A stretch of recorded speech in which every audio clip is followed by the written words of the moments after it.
So we already discussed है ना। RBC RBC से रिलेटेड सारी चीजें हम लोग डिस्कस कर चुके हैं। ओके, यहाँ इसमें आपको कोई प्रॉब्लम था आरबीसी के अंदर बच्चों? No sir. क्या हम लोग आगे चल सकते हैं अभी? Yes sir. Yes, sir. Okay, just a minute.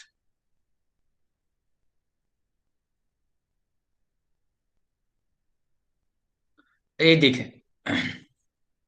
एक टर्म आप यूज करेंगे बस यहाँ पर हम लोग, फिर देखेंगे। एक मिनट, सीआरबीसी में कर लीजिए यहाँ पर लास्ट में।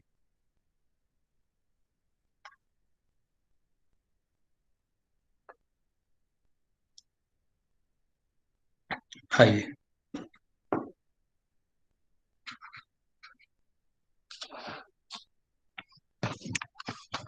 This is the ESR, this we call ESR।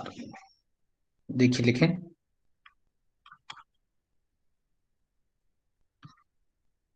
सुना है कभी आपने? Erythrocyte sedimentation, sedimentation rate, erythrocyte sedimentation rate. Hello, आपको कुछ आइडिया लग रहा है क्या हो सकता है ये? आपको ऑडिबल टू एवरीवन? हेलो बच्चों। Yes sir. Yes, so what I'm telling ESR, erythrocyte sedimentation rate। तो ये क्या चीज है ये? सर एरिथ्रोसाइट को सेडिमेंट होने में कितना टाइम लगता है?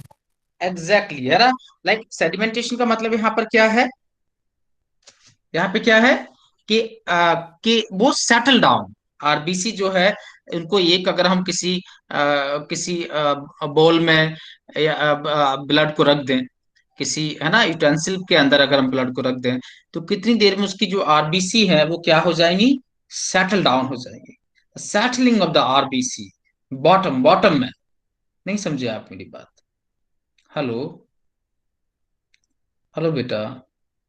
तो मतलब कंटेनर के बॉटम में कितनी देर में सेटल होंगे? हाँ, मतलब अगर हम कहीं बाहर लेके टेस्ट ट्यूब में रखें, देखिए होता क्या है, ESR जो है होता है ना, इसको हम बहुत सारे टेस्ट वगैरह में यूज करते हैं। बहुत सारी बीमारियां हैं जो ये ESR को कम कर देते हैं या कुछ बढ़ा देते हैं। आई बात समझ में? तो हम ESR टेस्ट लेते हैं कि कितने समय में जो है सेटलिंग हो रहा है आरबीसी का। तो ऐसे हमने टेस्ट ट्यूब में ब्लड है ना, ब्लड सैंपल लिया टेस्ट ट्यूब के अंदर, एंड वहां पर हम टाइम देखते हैं कितने टाइम में आरबीसी बॉटम में सेटल हो जाती है। That rate is sedimentation rate. नहीं समझे मेरी बात आप? हेलो समझ बच्चा। गए सर, समझ गए सर। समझ गए सर। समझ गए सर। तो लिखें rate of settling settling down of RBC bottom,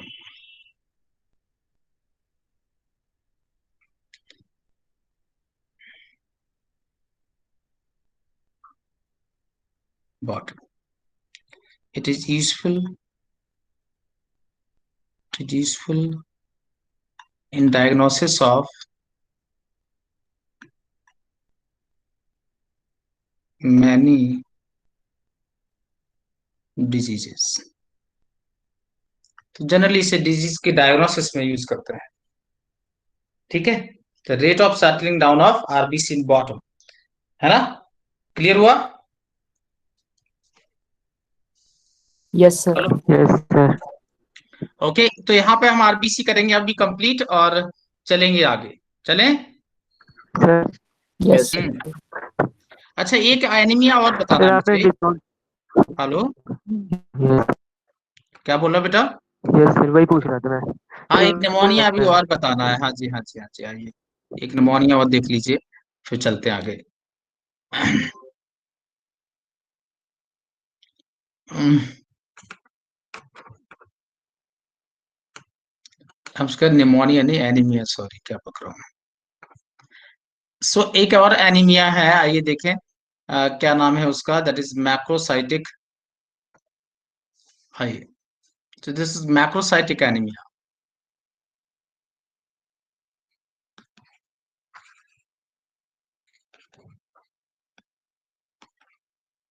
सुना है? तो मैक्रोसाइटिक एनीमिया क्या होता है?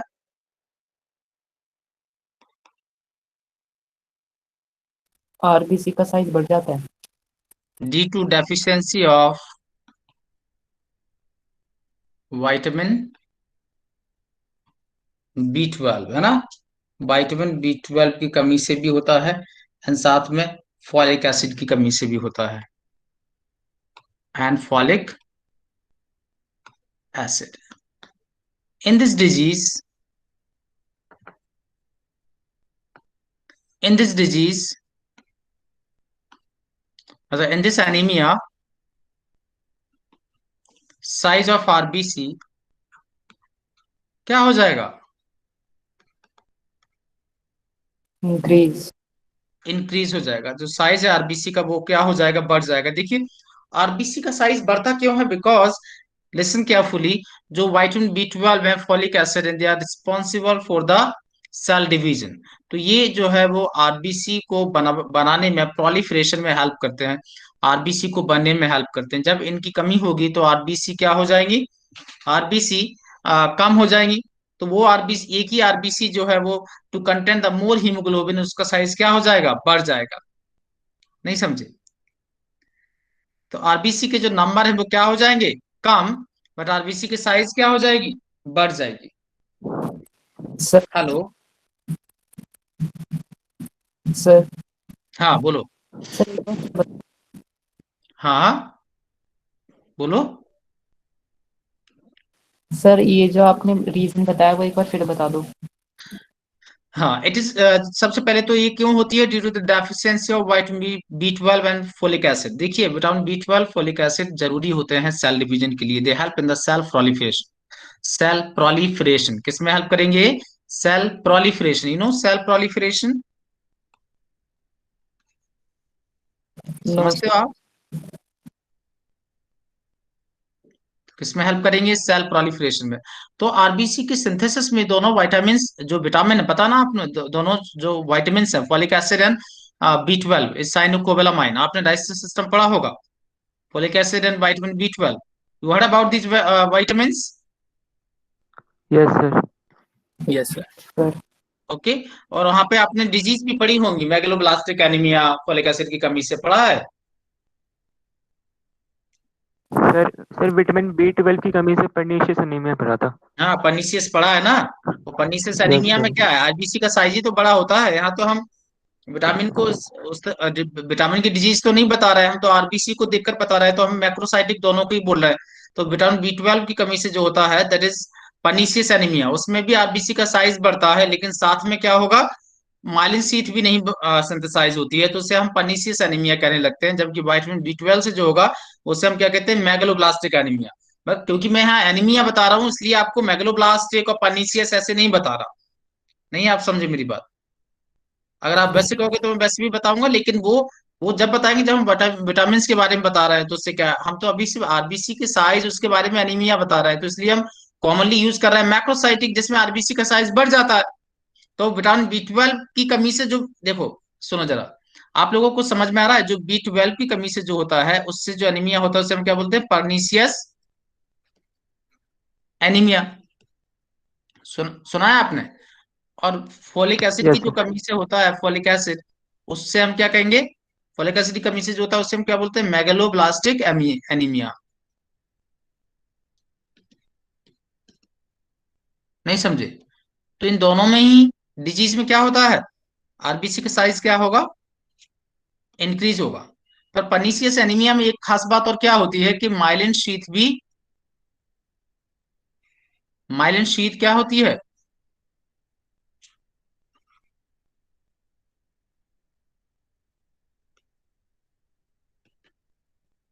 नहीं समझे आप? आर यू गेटिंग और नॉट? मेरा यहाँ यस मकसद आपको सर। विटामिन पढ़ाने का बिल्कुल भी नहीं है। अब ये बच्चे की बात आई है तो मैंने उस चीजों को आपको क्लियर किया है, नहीं तो आपको लगे ये तो सर ने क्या बता दिया मुझे। विटामिन बी 12 की कमी से जो एनीमिया होता है दैट इज पर्निशियस एनीमिया। ये भी एक्चुअली क्या है, macrocytic anaemia along with the along with neural disorder, जिसमें मालिन शीथ सिंथेसाइज नहीं होती। नहीं समझे? Yes sir, yes sir. समझ गए। तो yes. Megaloblastic anaemia is only macrocytic anaemia, only macrocytic anaemia, यानी इसमें आरबीसी का सिर्फ क्या होगा, साइज बढ़ेगा, बाकी साइज नर्वस बढ़ेगा। सिस्टम से रिलेटेड कुछ नहीं होगा। नर्वस सिस्टम से रिलेटेड कुछ भी नहीं होगा। हेलो, यस सर, बात समझे नहीं समझे मेरी? समझ गए सर। हाँ, तो इसलिए हम अभी आपको सिर्फ सिंपल बता रहे हैं मैक्रोसाइटिक एनीमिया। मेरा डिस्कशन उस तरफ जाना नहीं है कि मैं फोलिक एसिड वो सब आपको बताता फिरूं अभी। ठीक है? Okay. Yes sir.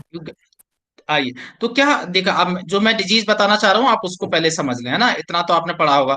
Folic acid से मेगलोब्लास्टिक एनीमिया होता है, ये पढ़ा है आपने? नो सर, ये नहीं पढ़ा था। अच्छा, तो इसको लिख लेना, मैं लिखा दूंगा, पहले आप एक कॉमन चीज लिख लें, फिर मैं आपको जहां जरूरत होगी एक्स्ट्रा बताने की मैं बताऊंगा आपको। चलिए देखें। सो क्या हो रहा है यहाँ पे, मैक्रोसाइटिक एनीमिया। अभी मैं सिंपल आपको मैक्रोसाइटिक एनीमिया की बात कर रहा हूँ, जिसमें आरबीसी का साइज बढ़ता है। मेरा मकसद आपको ये बताना नहीं है कि इसमें मालिन शीत नहीं बनती है तो इसे पर्नीशियस कहते हैं, वो कहते हैं, ये सब मैं नहीं बता रहा अभी आपको। समझे आप? तो मैं कॉमन आपको बता रहा हूँ, क्योंकि दोनों में ही विटामिन बी 12 की कमी से और फोलिक एसिड की कमी से, दोनों ही केस में आपको क्या होगा, मैक्रोसाइटिक एनीमिया तो होगा ही, आरबीसी का साइज तो बढ़ेगा ही। आई बात समझ में? अब आरबीसी का साइज क्यों बढ़ता है? क्योंकि आरबीसी का डिवीजन, आरबीसी प्रोलिफरेट नहीं कर रहा है, नए आरबीसी नहीं बन रहे हैं। तो आरबीसी क्या करेगा, to contain more haemoglobin, RBC क्या होती जाती है, बड़ी होती जाती है। और जब आरबीसी बड़ी होती जाएगी तो ऐसी आरबीसी रप्चर भी क्या हो जाती है, जल्दी। This type of the RBC destroyed easily. नहीं समझे? हेलो। यस सर, समझ गए। यस। सर वो रफ्तार जल्दी क्यों होगी? हाँ, तो वो जल्दी की रफ्तार होगी मतलब? आपके बैकग्राउंड में आवाज आ रही है। आ जाओ। हाँ जी, आप बोलें, आप बोलिए। सर वो रफ्तार आपके पेट में हवा भर दी जाए तो फटेगा ना? है? कुछ ठूस ठूस के ज्यादा भर दिया जाए तो फटेगा कि नहीं फटेगा? ऐसे आरबीसी में अगर हीमोग्लोबिन ज्यादा रखा जाएगा तो वो फटेगी कि नहीं फटेगी? हेलो। ओके। तो in this anaemia size of the RBC increase to contain more haemoglobin, है ना? And this this causes, and due to this लिखें, ड्यू टू दिस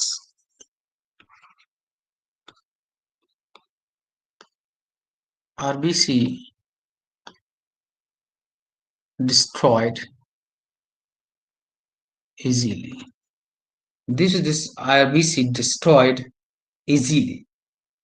Okay.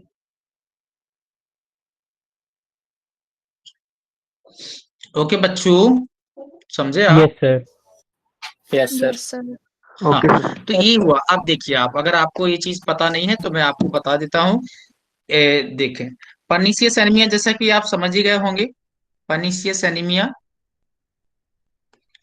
तो पर्नीशियस एनीमिया क्या है? ऐसे अगर मैं नॉर्मल शॉर्ट में लिखूं मैं आपको, तो मैं ऐसे आपको बता सकता हूँ, देखें जस्ट मिनट। किसकी कमी से होता है?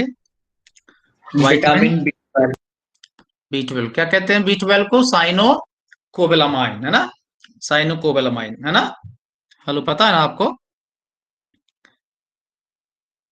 In this yes. एनीमिया, है ना, यस इन सर, दिस एक बार। एनीमिया क्या होगा, आरबीसी आरबीसी की इंक्रीज साइज इन बढ़ जाएगी साइज, और माइलिन शीट की synthesise. In size means macrocytic anaemia along with along with demyelination of neuron. तो ऐसे लोगों को आरबीसी की तो वो है ही प्रॉब्लम, साथ में कुछ नर्वस प्रॉब्लम भी होना शुरू हो जाए। That is called pernicious anaemia. Okay. Demyelination मतलब मानिशी इतना बनना। ओके। मेगलोब्लास्टिक,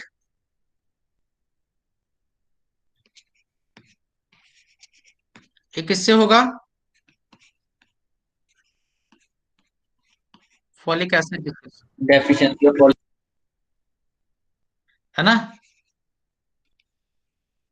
फॉलिक एसिड जो है उसकी डेफिशिएंसी से होगी। इसमें सिर्फ आरबीसी का साइज ही बढ़ेगा, है ना।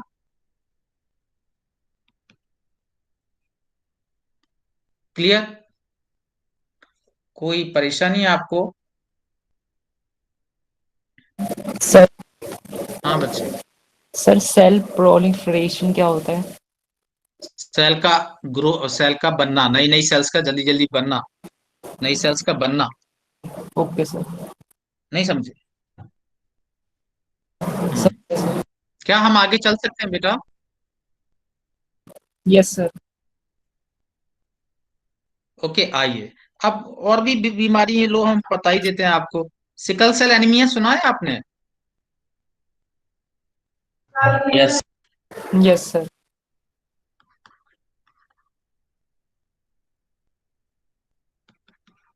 क्या है ये क्या है? तो इसमें सिकल सेल एनीमिया, सिकल मतलब समझते हैं? सिकल, सिकल मतलब हसिया, हसिया जानते हो? हसिया यस ऐसा सर। होता ना, हसिया जिसे काटते हैं गांव में आपने, ऐसे उसमें ऐसे डंडा लगा होता है, ऐसा। नहीं समझे? Yes sir. हाँ। तो समझ गया आरबीसी सर। जो है सिकल के शेप की हो जाती है। हसिया, हसिया जो होता है काटने वाला, उसके जैसी हो जाती है। भाई बस, अब इसका कारण क्या है? जेनेटिक डिसऑर्डर देखिए, है ना। तो sickle cell anaemia it is a genetic,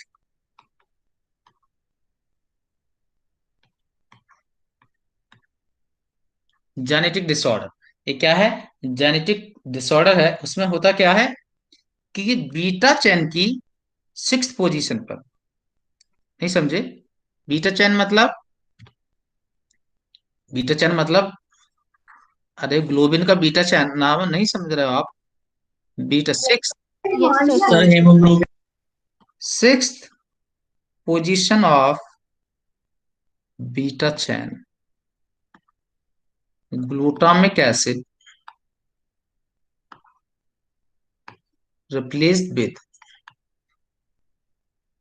किससे रिप्लेस हो जाती है पता है? वैलिन से। सो बीटा चैन जो है उसमें सिक्स पोजीशन पे कौन सा अमीनो एसिड है? Glutamic acid. लेकिन म्यूटेशन के कारण क्या आ जाता है वहां पर? वैलिन। हेलो, अरे यस मेरे सर। प्यारे बच्चों बोलो। Yes sir. तो ये जेनेटिक डिसऑर्डर यस है सर। जिसमें बीटा चैन की जो छठवीं पोजीशन है, सिक्स पोजीशन है, वहां कौन सा अमीनो एसिड होता है? कौन सा? Glutamine glutamic acid. Glutamic acid. और यहाँ इसमें इस प्रॉब्लम में कौन क्या आ जाएगा उसकी जगह? वेलिन। अब वैलिन। आप कहोगे, वैलिन। अब आप कहोगे कि सर एक अमीनो एसिड के बदलने से पूरा हीमोग्लोबिन, पूरा आरबीसी का शेप चेंज हो जाता है, ऐसा कैसे हो जाता? क्या आप ऐसा मुझसे कहोगे? क्या आप ऐसा कहोगे कि सर एक अमीनो एसिड के ही तो चेंज हुआ है, इससे इतना बड़ा बवाल क्या हो गया? हाँ, अरे बोलो। Yes sir. अच्छा, चलो देखो, एक एक चैन है, देखिए ये अमीनो एसिड की चैन है ना, एक प्रोटीन चैन है, अमीनो एसिड, अमीनो, ये सब में अलग अलग अमीनो एसिड लगे हुए हैं ना, सब अलग अलग लगे हुए हैं।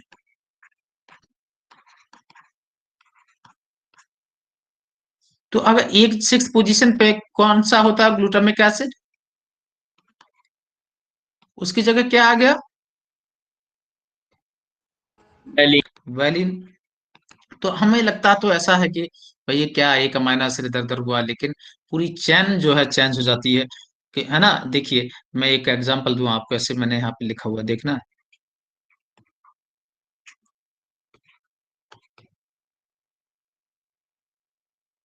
एक मिनट। जस्ट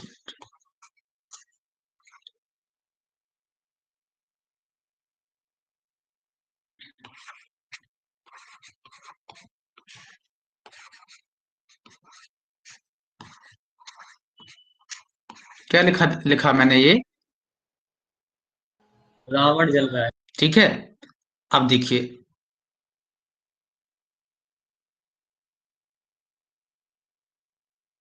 अब देखिए, हेलो, यस सर। तो क्या हो गया, आग का पानी, आग क्या, आग पहले फायर था, अब पानी हो गया, नहीं समझे। Yes yes sir. एक वर्ड के ऐड होने से या एक वर्ड के डिलीट होने से, एक अमाइनो एसिड के इधर उधर होने से बहुत डिफरेंस आता है एक प्रोटीन की चेन में। आई बात समझ में, यस समझे। Yes sir. सो ये जो आरबीसी है, दे बिकम सिकल शेप। आई बात समझ, इस तरह की RBC they unable to, hello, ये आज बहुत नॉइस हो रहा है क्लास में, आपके बैकग्राउंड में किसी के वॉइस आ रही है, फैमिली पर्सन्स की। हम्म,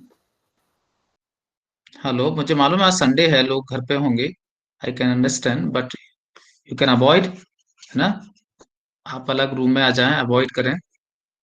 हेलो बच्चों, यस सर। समझ रहे हो आप मेरी बात। तो ये क्या इसमें जो आरबीसी होती है, दे बिकम, रावण जल पी रहा है मतलब क्या लिखा है, तुमने देख नहीं पाया है। क्लास डिस्कनेक्ट हो गई थी, तो वो आपने क्या लिखा था, रावण जल पी रहा है मतलब समझ में नहीं आया था। मैंने कहा था कि एक लेटर के, एक चीज के, एक अमाइनो एसिड के इधर उधर होने से बहुत फर्क पड़ता है। जैसे अभी मैंने लिखा रावण जल रहा है, अगर मैंने अब यहाँ पर लगा दिया ऐसा, रावण जल पी रहा है, तो देखो फायर का क्या हो गया, वाटर, नहीं समझे। हेलो, और पी हटा दो, समझे। तो एक अमाइनो एसिड के इधर उधर होने से फर्क पड़ता है, ये कहना चाहता हूं मैं, ठीक है। तो देखिए इसमें आरबीसी कैसी हो जाती है, sickle shaped, okay, sickle shaped, तो लिखें okay sir. RBC become sickle shaped,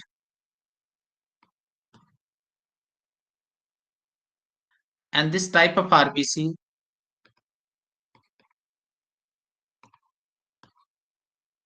are unable to carry, able to carry, आई बात समझ में, क्या अनेबल टू कैरी क्या, हम्म, हीमोग्लोबिन। है ना, सफिशिएंट हीमोग्लोबिन,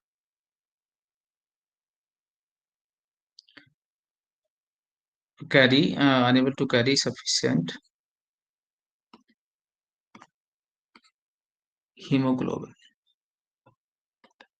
आई बात समझ में, and also destroyed easily. Sir इसका मतलब कैरी करेगा ये, पर सफिशिएंट नहीं करेगा। कैरी करेगा पर कम अमाउंट कैरी कर पाएगा, बिकॉज शेप ऐसा हो गया ना, तो सरफेस एरिया कम हो गया ना उसका, इस तरह का शेप हो गया, समझे मेरी बात। एक ऐसी आरबीसी, ऐसी आरबीसी ऐसी हो गई, कहां से कैरी कर पाएगा, क्लियर। Yes sir. कैरी तो करेगा ही, कैरी क्यों नहीं करेगा, समझ गए।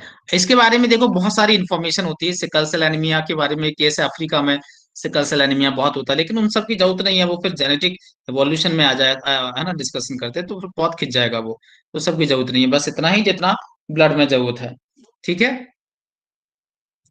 क्लियर। चले आगे, यस। नेक्स्ट बीमारी देखें, हाँ बोलो, कौन सा नंबर है नेक्स्ट, नेक्स्ट क्या नंबर है next, sir fifth. Thalassaemia,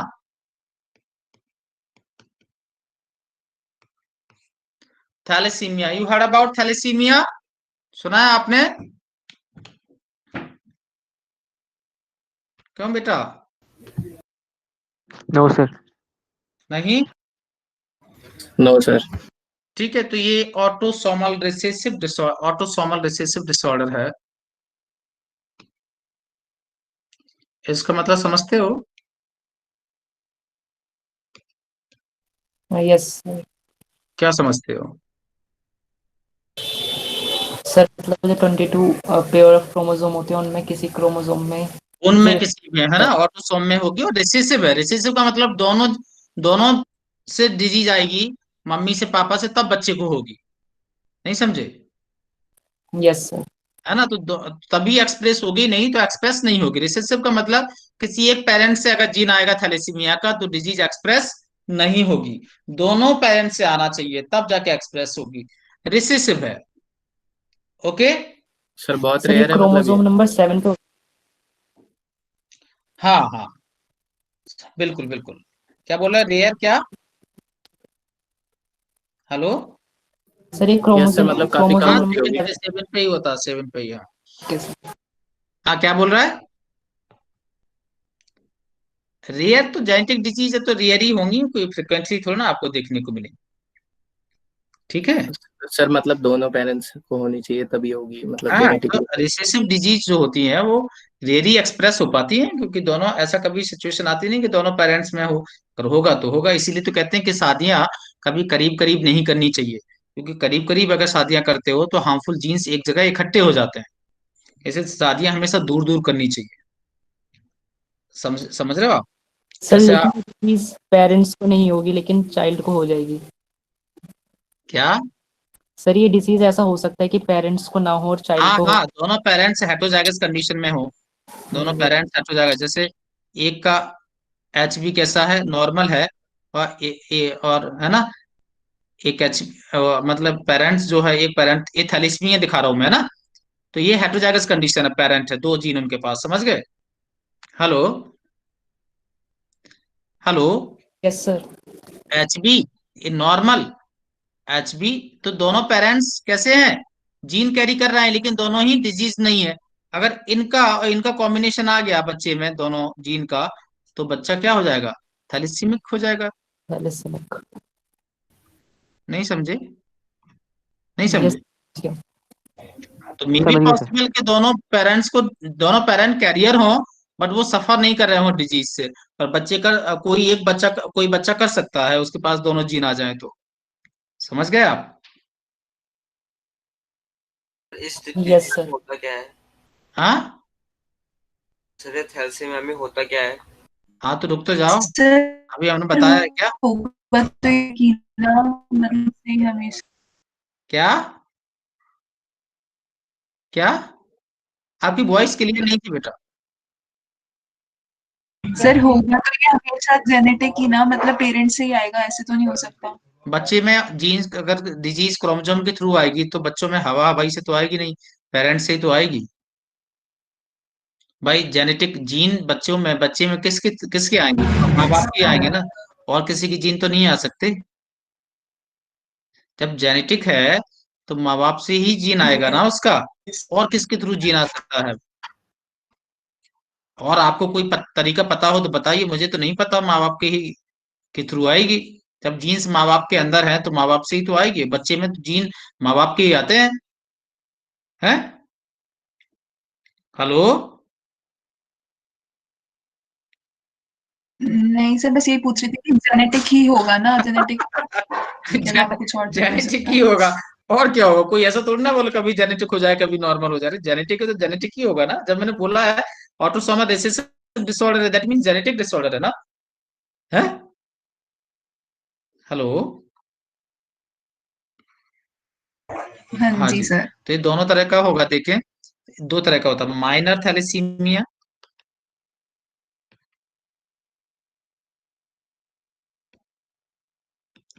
minor thalassaemia के अंदर alpha chain is not synthesise.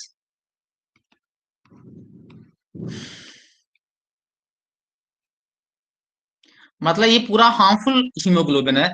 ये आपको मालूम है, ऐसे लोगों को ब्लड ट्रांसफ्यूजन कराया जाता है, उनका पूरा ब्लड निकाल के पूरा ब्लड उनको चेंज किया जाता है। समझे? तो अल्फा चैन नहीं बनती है इसमें। और दूसरा है मेजर थैलेसीमिया।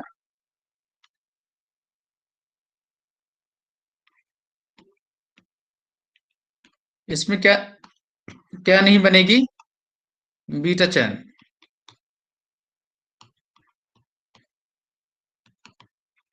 हेलो, समझे क्या आप? अल्फा वाले को माइनर और बीटा वाले को मेजर। तो यस अल्फा सर। छोटी चैन है ना, एक्चुअली अल्फा में कम अमाइनो एसिड है ना, 141 अमाइनो एसिड है अल्फा के अंदर। आपने देखा नहीं है? यस सर, हाँ। हेलो, 141 अल्फा में होता है, 146 बीटा में होता है। 151 नहीं है, 141। हाँ बीटा में ज्यादा होते हैं। सर मैं 141 ही बोल। हाँ 141 बिल्कुल। Okay, yes sir. समझे आप बेटा? यस सर, बीटा में ज्यादा अमीनो तो एसिड अभी होते हैं। हाँ, इसीलिए उसने मेजर थैलेसीमिया, इस तरह का हीमोग्लोबिन जो है, इट्स अ हार्मफुल। हार्मफुल का सॉरी, वो किसी मतलब का नहीं है। जब फॉल्टी हीमोग्लोबिन आई बात समझ में, it's unable to carry oxygen, है ना। तो वो ऐसे लोगों का ब्लड जो है कुछ टाइम के इंटरवल के बाद में उनको जो है ब्लड को क्या करना करना पड़ता है, चेंज करना पड़ता है पूरा, है ना, ट्रांसफ्यूजन करना पड़ता है फ्रिक्वेंटली। है, काफी सफरिंग वाली डिजीज है ये, सफर करते हैं पेशेंट काफी। Okay, clear? Yes sir. Okay, तो चलें आगे। Yes sir. Yes sir. Sir मतलब ये डिसीज ओके फाइन। होगा ना क्या होगा? सर? रेस्पिरेटरी डिसऑर्डर, मतलब कि ऑक्सीजन सफिशिएंट कैरी नहीं कर पाएगा हीमोग्लोबिन। अरे, तो वो और क्या प्रॉब्लम है? हीमोग्लोबिन के ना होने से और क्या प्रॉब्लम होगी? गैसेस को ट्रांसपोर्ट नहीं कर पाएगा, वही तो प्रॉब्लम होगी ना बेटा। यस और सर। क्या प्रॉब्लम तो होगी? फिर सर ऐसे समझे? लोग करते क्या होंगे? मतलब ब्रीथ करना बहुत मुश्किल होगा उन लोगों के लिए। नहीं नहीं, ऐसे नहीं है। उनको तो उनका डॉक्टर को प्रिस्क्राइब किया जाता है, मेडिसिन वगैरह दी जाती है, उसको कंट्रोल किया जाता है। सारी मेडिसिन ट्रीटमेंट है उसका, लेकिन ट्रीटमेंट को इसका परमानेंट ट्रीटमेंट नहीं है, है ना। तो कंटिन्यूस ट्रीटमेंट चलता रहता है और उनको समय समय पे ब्लड ट्रांसफ्यूज करना पड़ता है, पूरा ब्लड निकाल कर नया ब्लड चढ़ाते हैं, नॉर्मल ब्लड, हेल्दी ब्लड। समझे? तो ये सब हर ओके। 15 डेज में 20 डेज में ये प्रोसेस को रिपीट किया जाता है फ्रिक्वेंटली, जैसे किडनी हीमोडायलिसिस में किया जाता है, लाइक उसी टाइप का इसमें भी होता है। समझे? ओके ऐसे सर। लोग बहुत कमजोर से थके थके महसूस करते हैं, बहुत ज्यादा एनर्जी कम रहती है होगी। ना, हार्ड वर्क नहीं कर पाते हैं। जैसे कहीं चढ़ाई करना है तो उनकी सांस बहुत जल्दी फूल जाती है, वो बहुत यस मतलब सर। स्ट्रॉन्ग हार्ड वर्क नहीं कर सकते। ठीक है ना? Yes sir. ओके, तो क्या अब हम चलें आगे यस सर। यस और सर। हम स्टार्ट करेंगे अभी WBC। ओके, ठीक है। WBC आप सभी ने सुनी ही होंगी, तो इन्हें हम कहते हैं वाइट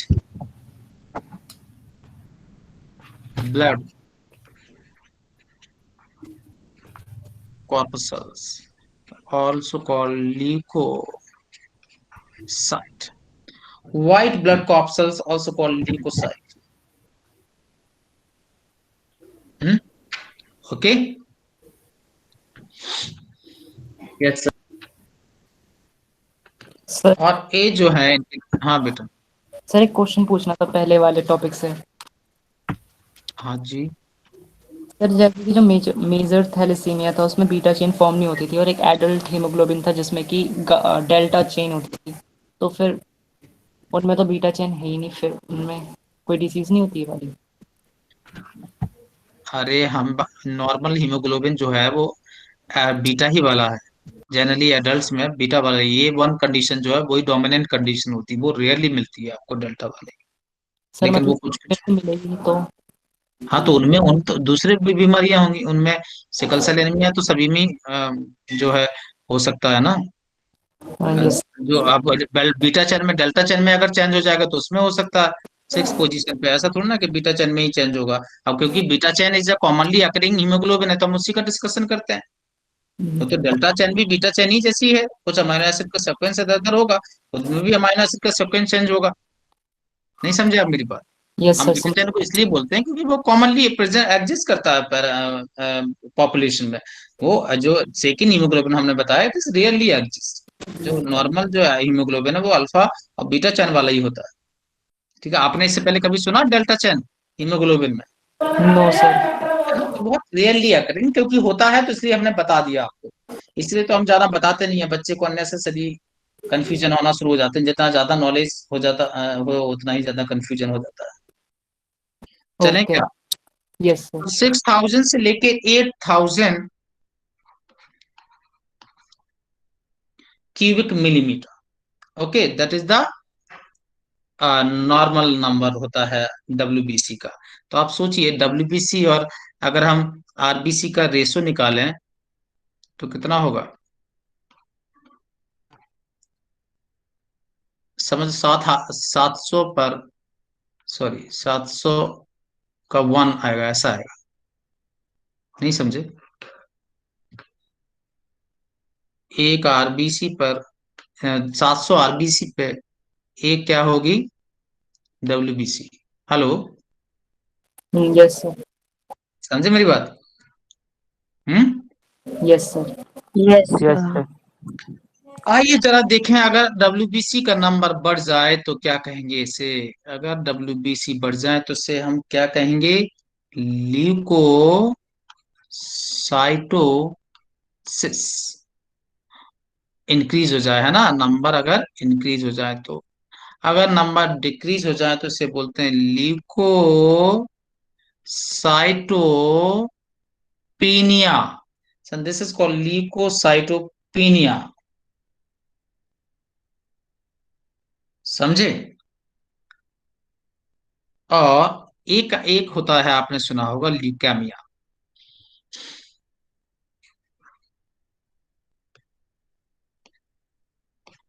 ल्यूकेमिया। Yes sir. तो ल्यूकेमिया जो है ये क्या है? सर इसको blood cancer abnormal increase in क्या? WBC, WBC. है ना? Abnormal increase in WBC like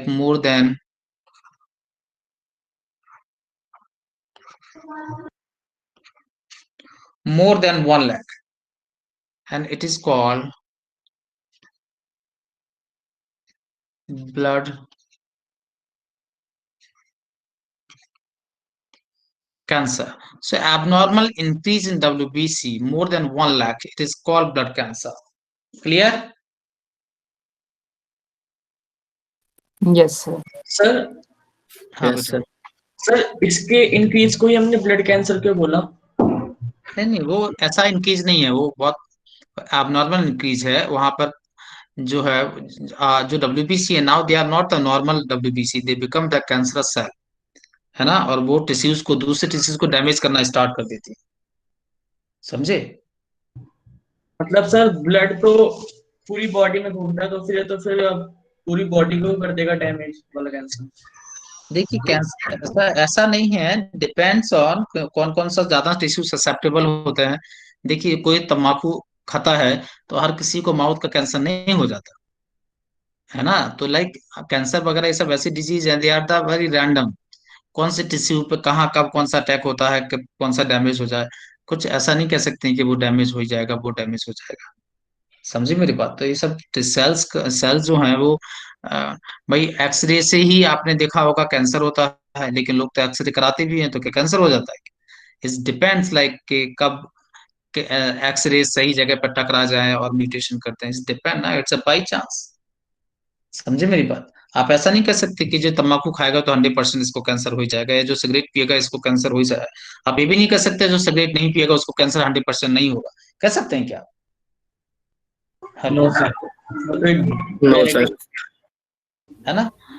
तो जनरली आप जो ब्लड कैंसर है ना, बहुत सारे जो वायरल इन्फेक्शंस वगैरह होते हैं उन सब में भी हो जाता है, एड्स वगैरह में भी हो सकता है ये। हम्म, ठीक है। तो ल्यूकेमिया में क्या हो रहा है? Abnormal increase in WBC. अगर डब्ल्यूबीसी में एबनॉर्मल इंक्रीज हो जाए more than 1 lakh, it is called blood cancer. आई बात समझ में? सर इसमें डब्ल्यूबीसी का सर मार्क्स ये भी मोर मतलब, हाँ बेटा। सर इसमें सर ये मोर देन 1 लाख पर ट्यूमर भी क्यूबिक जा- मिलीमीटर है। क्या, मैं समझा नहीं, क्या बोल रहे हो? सर ये मोर देन 1 लाख पर क्यूबिक मिलीमीटर है या पूरे बॉडी का है? मोर देन 1 लाख पर क्यूबिक मिलीमीटर ही है। Okay sir. ठीक है। सर हाँ सर इसमें WBC जो होते हैं उनका ट्यूमर बन जाता है, मतलब मांस इकट्ठा हो जाता है जाके। Yes yes, they become lump of the tumour, बिल्कुल। डब्ल्यूबीसी का एकदम लंप टाइप का बन जाता है। देखिए, कोई भी चीज होती है, इम्यूनिटी, डब्ल्यूबीसी कोई भी है, हद से ज्यादा जब हो जाती है, they causes different type of problem. आई बात समझ में? बॉडी यस में स्वेलिंग, एलर्जी, कहीं कुछ बहुत सारी समस्याएं होती हैं।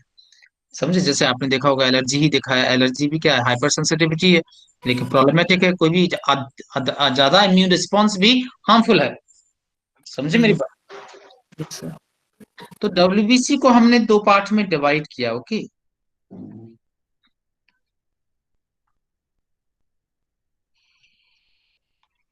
किस किस में? ग्रेन्युलोसाइट और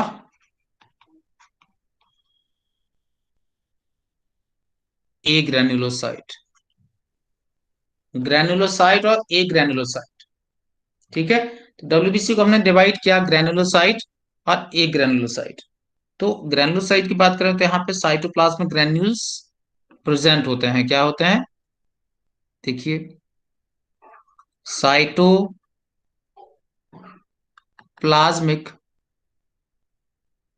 ग्रेन्यूल्स क्या है? प्रेजेंट है। अब साइटोप्लाज्मिक एक ग्रेन्यूल्स है क्या? दे आर द प्रोटीन, है ना? प्रोटीन्स हैं, बहुत सारे लाइसोसोमिक प्रोटीन्स होते हैं। तो ये साइटोप्लाज्मिक ग्रेन्यूल्स यानी प्रोटीन्स हैं, ग्रेन्यूल्स के फॉर्म में मिलेंगे साइटोप्लाज्म के अंदर। अगर ये प्रेजेंट होंगे तो इन्हें हम क्या कहेंगे? ग्रेन्युलोसाइट। अगर साइटोप्लाज्मिक ग्रेन्यूल्स एब्सेंट हैं,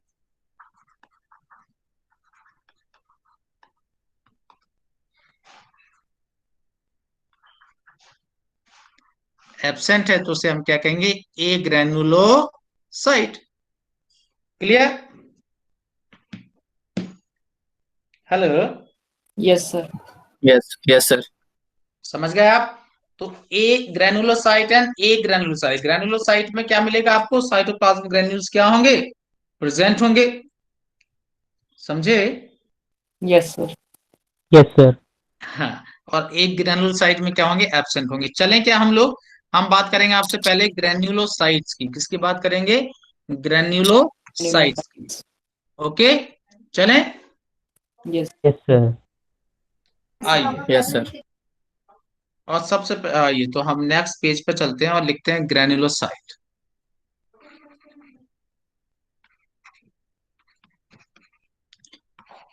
तो ग्रेनुलोसाइट में कौन कौन आता है? आइए देखें कौन कौन आएगा इसके अंदर। सबसे पहला इसके अंदर हम लिखेंगे कौन? Acidophils.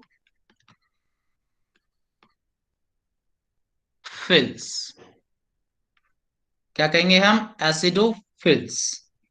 Okay, so why they call acidophils? Because they can B they can be standby acidic dye, they can be standby acidic dye eosine, they can be standby acidic dye eosine. That's why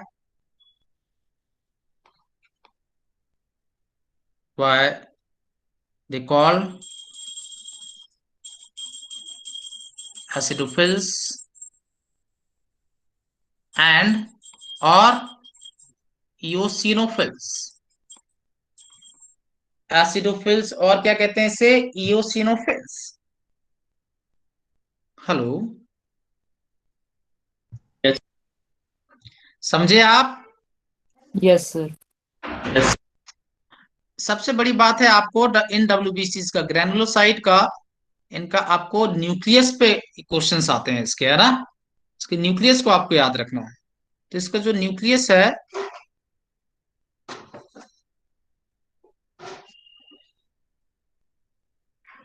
एक कैसा है? Nucleus is pilo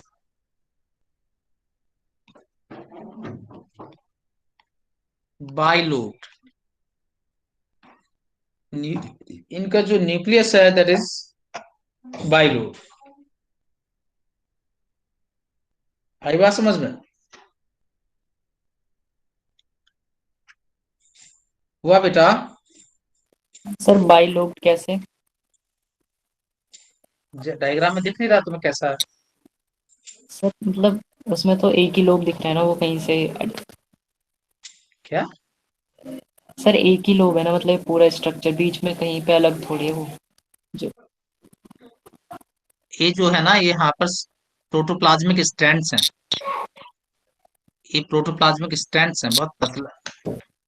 नहीं समझे? दोनों lobe एक दूसरे से connected होंगे, बिल्कुल पतले से लोब का मतलब अरे तुमको क्या बताऊं, तुम तो ऐसी बातें करते हो। एक मिनट।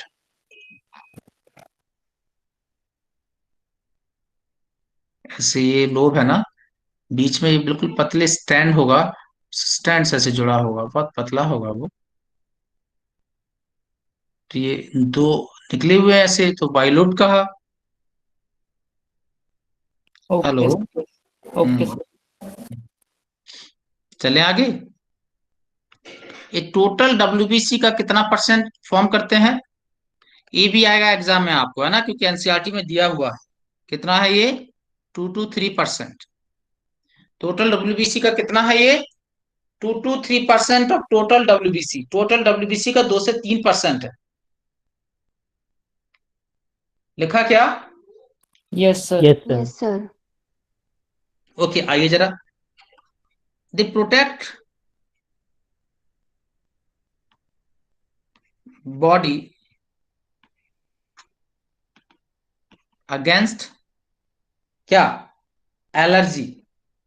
Against allergy. आई बात समझ में? And parasitic infection. Parasitic infection like ascariasis, है ना, taeniasis,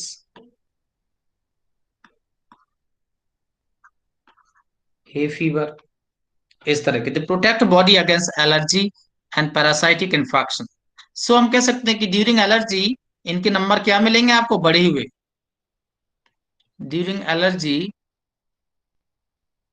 their number get increased, and due to this allergy is also called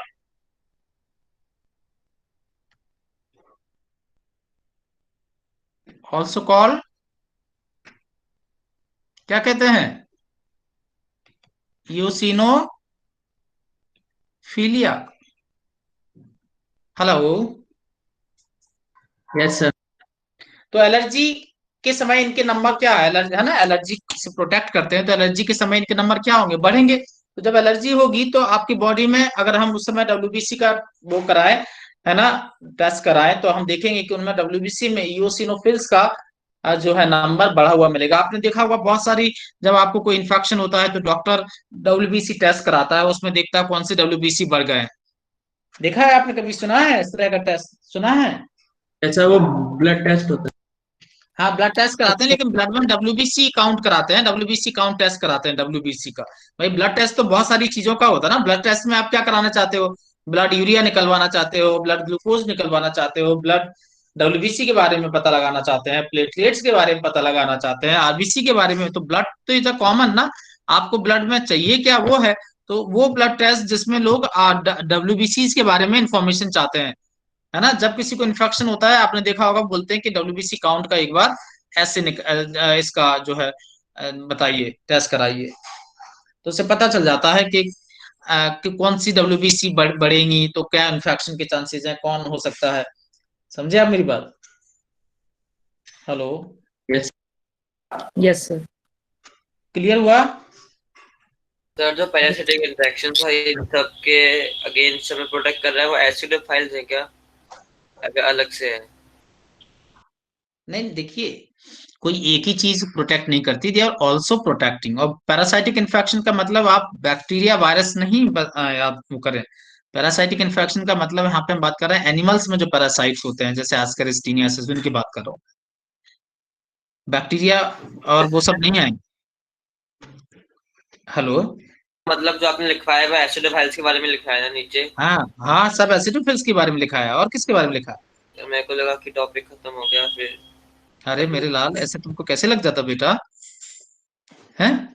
मैंने लगाया है कभी आपको ये खत्म हो गया? एसिडोफिल्स हेडिंग डली हुई है तो दैट मींस कि एसिडोफिल्स के बारे में डिस्कशन हो रहा है। Okay sir. बाकी बच्चों को नहीं समझ में आया क्या ये चीज? सर जो नंबर सर होंगे वो आगे एसिडोफिल्स पे बढ़ेंगे ना? आगे से समझ में। हाँ, सर जो नंबर बढ़ेंगे वो एसिडोफिल्स पे बढ़ेंगे ना डब्ल्यूबीसी के अंदर? एसिडोफिल्स इयोसिनोफिल एक ही बात है। एसिडोफिल्स का ही दूसरा नाम इयोसिनोफिल है। हाँ हेलो यस सर। भाई, एक बार मैं दोबारा बताती हूँ, आप लोग बहुत गजब हैं। चलिए आइए, एसिडोफिल जो है they can be stand by acidic dye. इन्हें एसिडिक डाई किससे स्टैंड करते हैं? इयोसिनो। तो एसिडिक डाई से स्टैंड किया, इसलिए इनका नाम रखा हमने एसिडोफिल्स। और इयोसिन नाम है डाई का, तो हमने इनका दूसरा नाम क्या रख दिया? इयोसिनोफिल्स। तो एसिडोफिल्स इयोसिनोफिल्स एक ही चीज है, एक ही के दो नाम है। नहीं समझे? Okay sir. अब जैसे श्याम और मोहन दोनों किसके नाम है? हेलो। कृष्ण भगवान के। कृष्ण भगवान के। तो क्या अलग अलग है क्या? एक ही के हैं ना। तो ऐसे ही एसिडोफिल्स इयोसिनोफिल्स है। टोटल डब्ल्यूबीसी कितने हैं? टोटल डब्ल्यूबीसी का कितना परसेंटेज है ये? 2 to 3%. 2 to 3%। 2 न्यूक्लियस to कैसा है 3%। इसका? बाइलोब्ड। न्यूक्लियस कैसा? बाइलोब्ड। बाय लोग। दे protect body against allergy and parasitic infection, जैसे कि ascariasis, taeniasis, hay fever. Hay fever सुना है आपने? Hay fever, you heard about hay fever? जब यस हम डस्ट वगैरह में जाते हैं तो हमें छींक आने लगती है, यस वो सर। सब है ना, उसको कहते हैं hay fever. Clear? Yes sir. Yes, sir. तो एलर्जी के समय, क्योंकि ये एलर्जी जो होती है उसके अगेंस्ट से प्रोटेक्ट करते हैं, तो एलर्जी के समय इनकी संख्या बढ़ जाएगी, इस है ना, तो यानी इयोसिनोफिल्स बढ़ जाएंगे एलर्जी के समय। तो इसलिए हम एलर्जी को क्या कहते हैं? इयोसिनोफिलिया। हेलो। Hello yes sir. बच्चों, क्लियर हुआ या नहीं हुआ? Yes sir yes sir. किसी को कोई प्रॉब्लम है क्या? कुछ प्रॉब्लम है किसी को भी? No sir. No sir. आइए लिखें no next. Sir.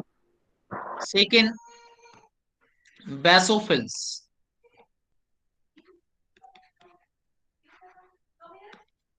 Basophils. Okay. So why they call basophils? Because they can be stand by basic dies.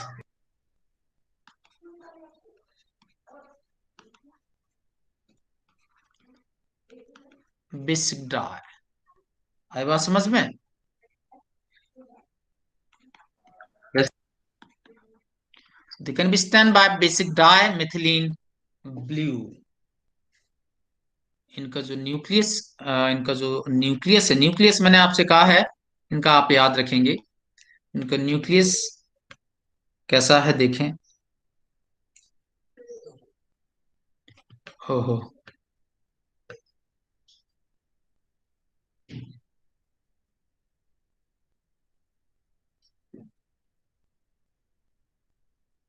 तो इनका जो न्यूक्लियस है दैट इज,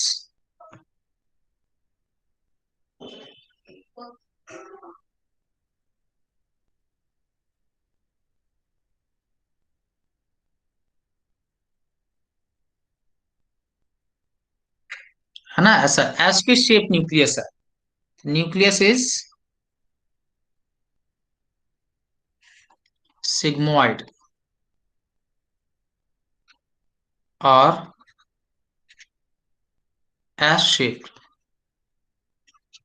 न्यूक्लियस जो है वो सिग्मोइड है, एस के शेप का है। ओके।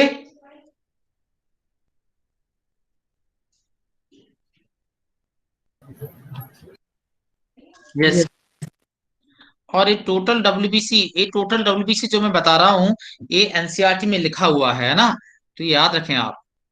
0.5 से 1% ऑफ टोटल डब्ल्यूबीसी, ये बहुत इंपॉर्टेंट पॉइंट मैं बता रहा हूं, सब एनसीईआरटी के अंदर मेंशन्ड है।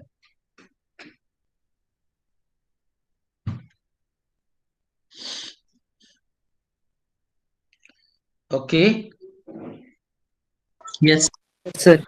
तो ये क्या काम करेंगे? दे प्रोड्यूस, देखिए हिस्टामीन क्या प्रोड्यूस करेंगे? हिस्टामीन। तो हिस्टामीन आपको पता है this is a vasodilator. क्या है? Vasodilator and it is responsible for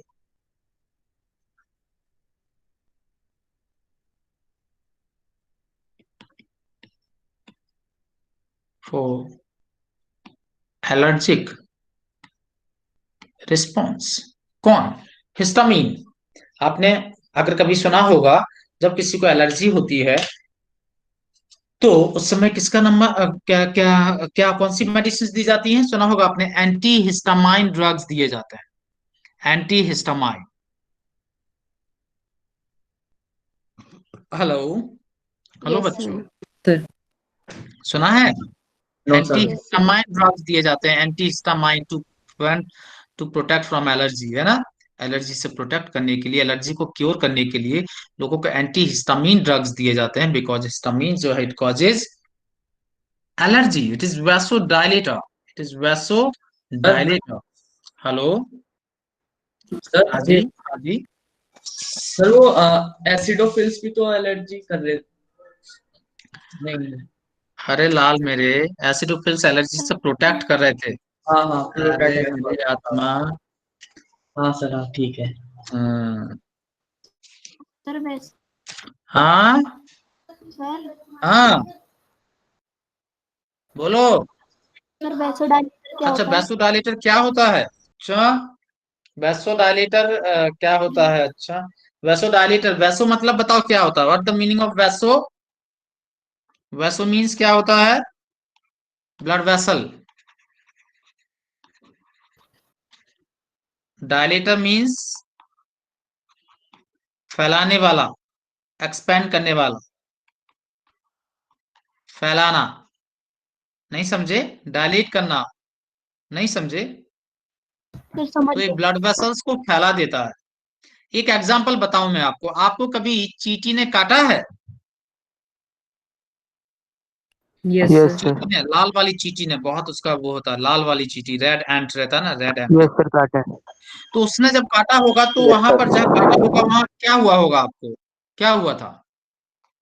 sir बहुत रेडनेस हो गई थी, इचिंग लाल हो रही लाल थी। उस बॉडी पे वहां पे इन्फ्लेमेशन। आपको यस। गरम गरम सा लगा होगा, लाल लाल सा हो गया होगा, और थोड़ा सा फूल भी गया होगा, यस सर। है ना? Yes yes sir. सर। थोड़ा सा फूल गया होगा, गरम गरम सा लगा होगा, लाल हो गया होगा। बहुत गरम गरम सा लगता है, ऐसा लगता है हीट वहां पे बढ़ गई है, लगता है। Yes yes sir. एक्चुअली देखो, एक सुने मेरी बात ध्यान से, कभी भी याद रखें कि जैसी ही कोई एलर्जी, मतलब जब चींटी ने काटा तो चींटी का जो टॉक्सिन है, फॉर्मिक एसिड, चींटी के अंदर क्या होता है? Formic acid. वो फॉर्मिक एसिड डाल देती है अंदर, समझे? अब जैसे ही फॉर्मिक एसिड अंदर गया, बॉडी के अंदर क्या मच गई? क्या? हलचल। हलचल। क्योंकि बॉडी भाई हमारी बड़ी शरीफ शरीर है, इसके अंदर कोई फालतू का आदमी आ जाए तो उसके अंदर हलचल मच जाती, भाई देखो कौन आया, कौन आया, कौन आया। तो सबसे पहले, अब कौन आया तो अपने घर में आपने देखा होगा, पुराने समय में राजा महाराज के युद्ध होते थे ना, पहले एकदम उस कमजोर को बेचते थे। जैसे आपने अभी रामायण देखी होगी तो उसमें देखा होगा, पहले वो अपने कमजोर कमजोर को बेचता था, फिर लास्ट में बड़े बड़े जाते हैं। आई बात समझ? तो पहले कहा भैया ये बेसोफिल जाके देखना कौन है, उसके निपटाओ, समझे? तो बेसोफिल्स ने कहा अच्छा, जाता हूं, जाते हैं, हम जाते हैं। तो बेसोफिल्स गए, और जैसे ही एंटीजन के पास गए, उन्होंने क्या, वहां पे गए, उन्होंने क्या रिलीज किया? हिस्टामिन। हिस्टामिन। हिस्टामिन ने क्या किया? ब्लड फैला, ब्लड वेसल्स फैला दी। जब ब्लड वेसल्स फैल जाएगी तो उसका जो फ्लो है वो कम हो जाएगा, यानी जो पैरासाइट है वो वहीं पे रुक जाएगा। नहीं समझे? Yes sir.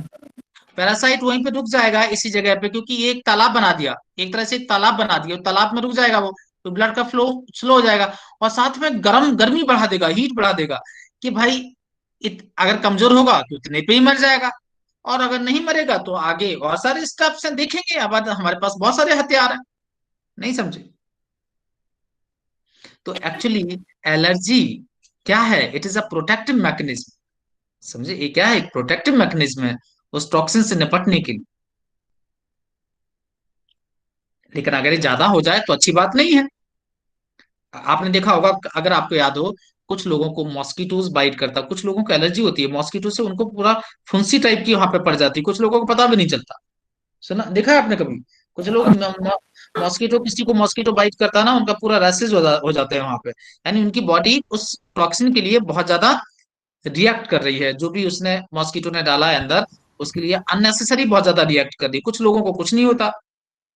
आपने देखा होगा बहुत सारे लोग कुछ पर्टिकुलर ड्रग्स के लिए एलर्जिक होते हैं, कुछ लोग नहीं होते। तो ये टाइप ऑफ बॉडी टाइप है, ये बॉडी बॉडी टाइप पे डिपेंड करता है। नहीं समझे आप मेरी बात? समझ गए सर। तो सर इसका तो फिर एलर्जी के टाइम पे हम एंटी हिस्टामिन क्यों देते हैं? हमें तो वो जो टॉक्सिक आया है उसके अगेंस्ट कुछ काम करने वाला देना चाहिए ना। ये तो क्योंकि प्रोटेक्टिव रिएक्शन ही है। नहीं, ये प्रोटेक्टिव है, यही तो मैं बोल रहा हूँ ना आपसे। वो टॉक्सिन ऐसा नहीं है कि अभी चींटी का जो टॉक्सिन, एक चींटी ने काटा है तो उससे तो आपको कोई प्रॉब्लम नहीं होगी। अगर ये आपको हजार लाखों में चींटियां काट लें और इतना सारा हिस्टामिन निकलेगा, तो वो क्या करेगा आपको, उसका आपके बीपी को इतना लो कर देगा कि ब्लड जो है हार्ट के अंदर नहीं जाएगा, आपकी डेथ हो जाएगी हार्ट फेलियर के कारण।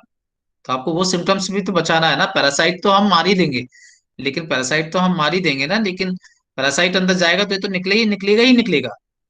पैरासाइट अंदर गया तो निकलेगा, तो पहले तो हमें इससे बचाना है ना, बाद में हम क्या है, क्या चीज आई है, क्या है, उसके बारे में तो बाद में बात करेंगे। पहले वो जो हो रहा है, जो उसके कारण जो प्रॉब्लम हुई है, ऐसे समझ लो आप, किसी, आपने देखा होगा पेनिसिलिन एंटीबायोटिक कोई लेता है, और पेनिसिलिन कई लोगों का एंटी एलर्जिक होता है, पता है आपको? पेनिसिलिन एक इंजेक्शन दिया जाता था बहुत पहले, सुना है या नहीं सुना आपने, पेनिसिलिन? Yes sir. तो यस बहुत सर। सारे लोग पेनिसिलिन के लिए एलर्जिक होते थे, और तो उनको पूछ के दिया जाता था पेनिसिलिन कि आपने लिया या नहीं लिया। अगर कोई पहले नहीं लिया हुआ होता था, तो पहले उसमें थोड़ा सा ड्रग इंजेक्ट करते थे, थोड़ा सा उसे बिठा दिया करते थे 20-25 मिनट के लिए, और देखते थे कि भाई अब जो है कि एलर्जिक तो नहीं है। अगर उससे कहीं खुजली उजली होना स्टार्ट हुआ तो फिर दोबारा उसे नहीं देते थे। तो मेरा कहने का मतलब है कि कोई भी चीज, वो पैरासाइट उतना प्रॉब्लम नहीं है, लेकिन उस पैरासाइट से जो सिम्टम्स आ रहे हैं, जो बॉडी रिएक्ट कर रही है उसके लिए, वो ज्यादा प्रॉब्लमेटिक हो रहा है। ऐसे ही समझ लो आप। ओके सर, मैं आपको एक और बात, समझ आ ऐसे, गया। बोलें, बोल। समझ आ गया सर।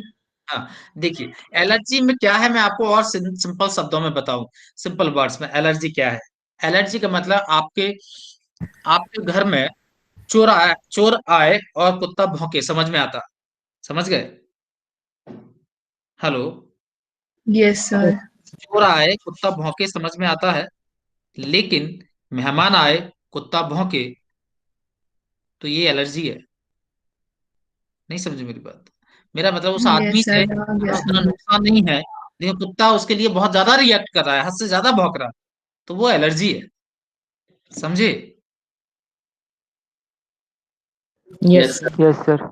हाँ, तो ये बात क्लियर हुई आपको। हिस्टामिन इज अ वासोडायलेटर, ये ब्लड वेसल्स को डायलेट करेगा, तो जाहिर सी बात है बीपी को क्या करेगा, ये डिक्रीज। लो। लो करेगा, लो कर देगा। कर देगा। और बीपी अगर बहुत ज्यादा लो हो गया, तो भी हार्ट फेलियर के कारण डेथ हो सकती है। क्लियर? हेलो बच्चों? Yes. Yes sir. Yes sir. क्या हम आगे चलें? Yes sir. Yes sir. Okay, second chemical देखें भाई क्या निकालती हैं ये। सेकेंड केमिकल है सेरोटोनिन।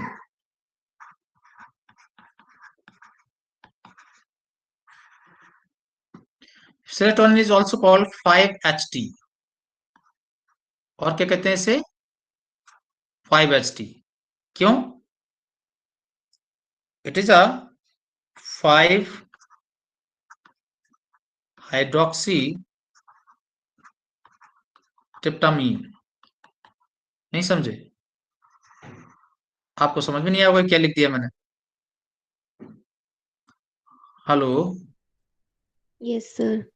तो टेक्निकली सेरोटोनिन तो ऐसी कॉमन नाम होते हैं, ऐसे नाम रख दिए हमने।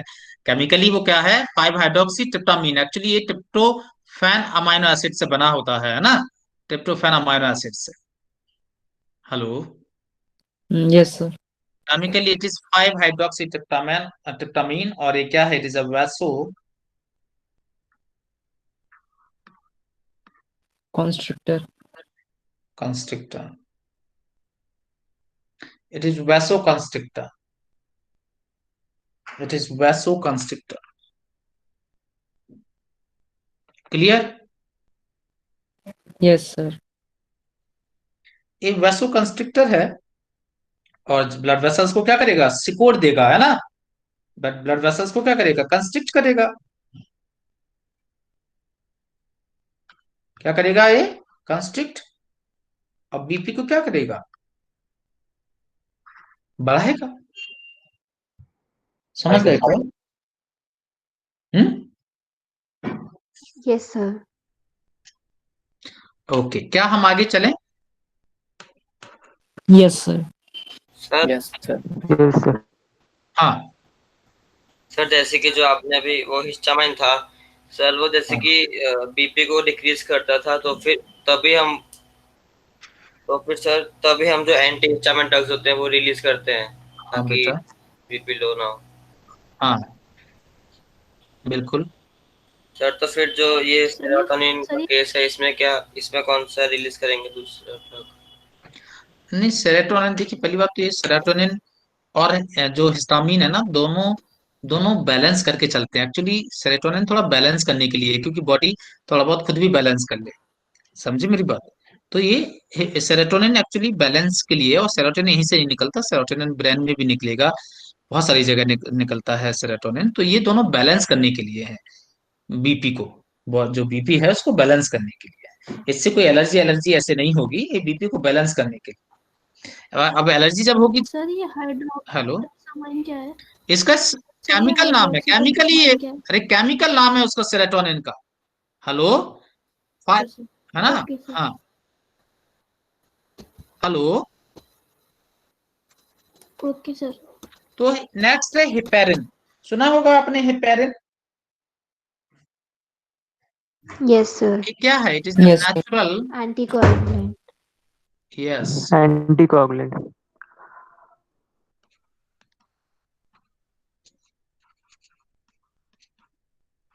It is natural anticoagulant. और ये हमारी बॉडी के अंदर, आपको मालूम है कि हमारी बॉडी के अंदर जो ब्लड है, हमारी ब्लड वेसल्स के अंदर जो ब्लड है, वो क्लॉट नहीं करता। हमारी ब्लड वेसल्स के अंदर जो ब्लड है वो क्लॉट नहीं करता, जबकि कर जाना चाहिए।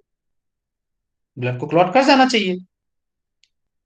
नहीं समझे? क्योंकि ब्लड को अगर बाहर निकालते हैं तो वो तो क्लॉट कर जाता है, अंदर क्लॉट क्यों नहीं करता? हेलो बच्चों। Yes sir. हाँ पैरिन होता है ना। हाँ, हेपेरिन होता है, तो it is a natural anticoagulant in blood. Okay, clear? क्या हम आगे चलें बच्चों? Yes sir. और नेक्स्ट हम लेंगे आपसे थर्ड टाइप जो होगा, उसमें हम बात करेंगे न्यूट्रोफिल्स की।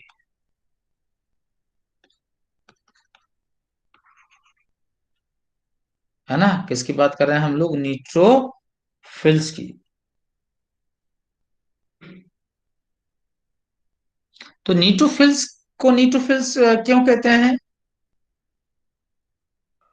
क्योंकि ये sir acidic as well as basic type से मतलब इनको हम कर सकते हैं differentiate. Not only acidic, basic, neutral diet. They can be stand by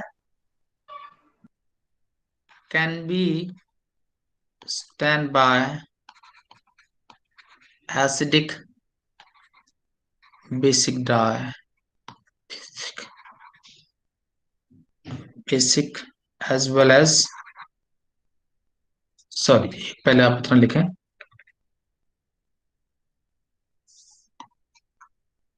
है ना, एसिड और बेसिक डाइट।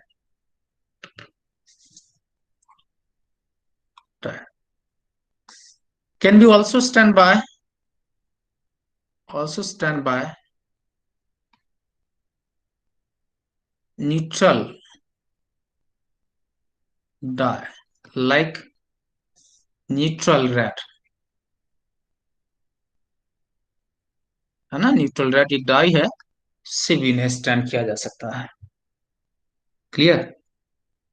Yes sir. चलें आगे।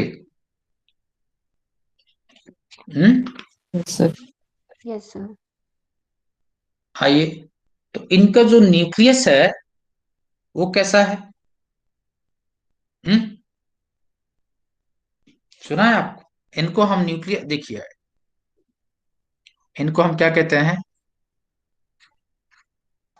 3 to 5 लोग होता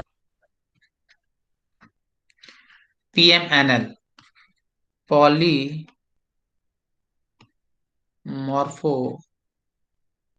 न्यूक्लियर ल्यूकोसाइट।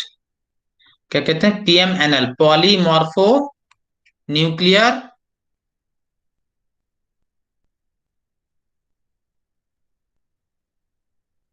ल्यूकोसाइट। नहीं समझे? है और फॉर न्यूक्लियर ल्यूकोसाइट। है ना? कितने लोग हो सकते हैं इसके पास में? Sir 3 to 5। 3 to 7 लोग हो सकते हैं, है ना? 3 to 7, ऐसे कोई वो नहीं है कहीं वो, है ना? 3 to 7 लोग जो हो सकते हैं इस तरीके से, देखें इस तरीके से, है ना?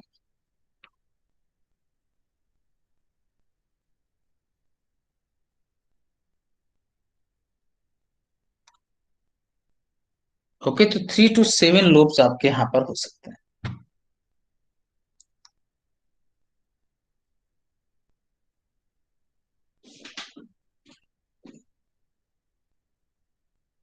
क्लियर?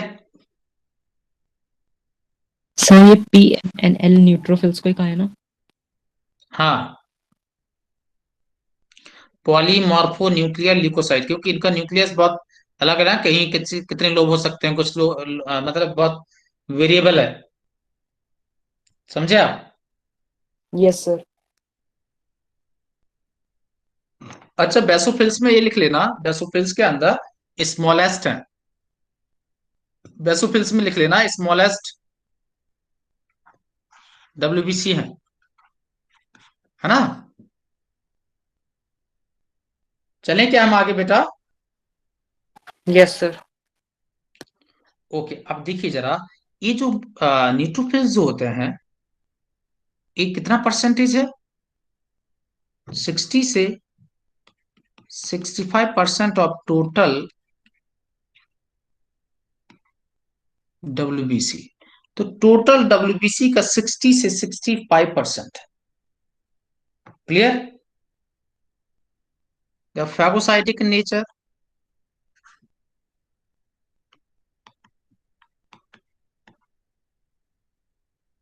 ये कैसे है? Phagocytic in nature, phagocytic in nature. Phagocytic का मतलब समझते हो?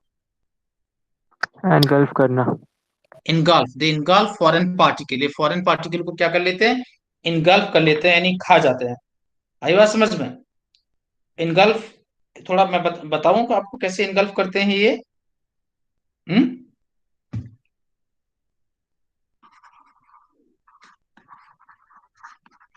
Yes sir. Just minute. जैसे समझ लो ये WBC है ना, यहाँ पर कोई फॉरेन पार्टिकल है, ये देखिए यहाँ, this is the foreign particle. ठीक, तो ये जो WBC जो है, ये अमीबॉइड शेप की होती है, जैसे अमीबा होता है ना उस शेप की। ये ऐसे अपने सीडोपोडिया को आगे ऐसे बढ़ाएंगे, ऐसे ऐसे करेंगे, ऐसे करेंगे, और फाइनली ऐसे करेंगे, ऐसे करके मिल जाएगा। समझे? नहीं समझे? समझ। Yes sir. और फिर सर ये बाद में इसके साथ क्या करते हैं कौन पार्टिकल के साथ? अरे खा जाएंगे उसको, डाइजेस्ट कर लेंगे, और क्या करेंगे? Okay sir. है ना, उसको एक है ना, अरे एक्चुअली इसमें इसका पूरा इरेजर ही इसमें मिट जाता है, तो ये से अंदर आ जाएगा, और इसके अंदर ऐसे ये, इसी को तो फूड वैक्यूल कहते हैं, यही फूड वैक्यूल बन जाएगी।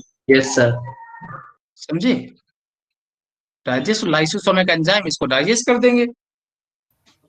Clear? Yes, sir. Sir so they engulf foreign particle, है ना, तो they are phagocytic.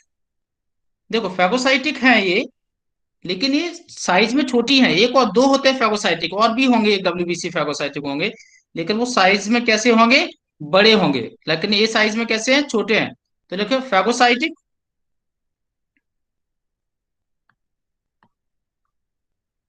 But smaller in size,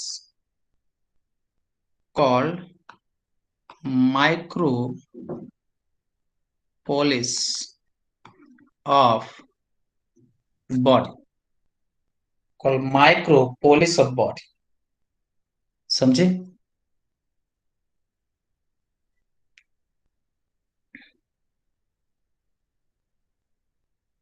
Yes. Yes, sir. They can destroy